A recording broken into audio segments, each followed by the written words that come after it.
Joymalya Bagchi supreme কোর্টের বিচারপতি পশ্চিমবঙ্গের এসআইআর মামলা শুনেছেন, নানা নির্দেশও দিয়েছেন। এসআইআর এর পর প্রথম ভোটার তালিকায় সেই বিচারপতি জয়মাল্য বাগচির নামের বানানটাই ভুল। এই দেখুন বিচারপতির নামের বানান। বিচারপতি জয়মাল্য বাগচির স্ত্রী উর্মিমালা বাগচি।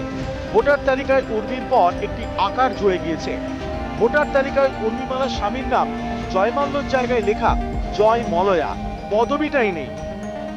বিচারপতির কাকার নাম লেখা বৈকুণ্ঠনাথ বাগচি, বোনের নাম দ্যুতিমালা, সেই বানানেও ভুল। এখানে তার বাবার নাম বৈকুণ্ঠ বানানটাও ভুল।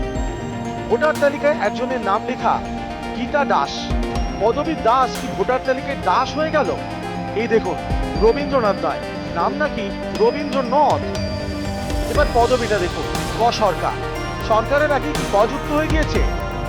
এই দেখুন এখানে একজনের নাম লেখা সুন্দরপতি, পদবী দেবীর দয়ের একারের মাথায় রে। এখানে আবার সংযুক্তা ভট্টাচার্যের নামের বানানটা একবার দেখুন। এই দেখুন শ্রাবণী বানান।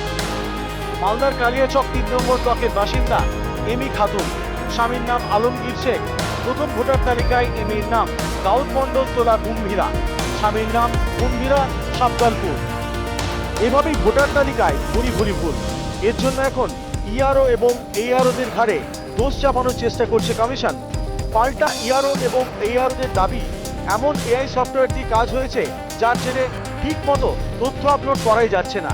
এই এআই সফটওয়্যারের বিরোধিতায় প্রথম থেকেই সরব তৃণমূল।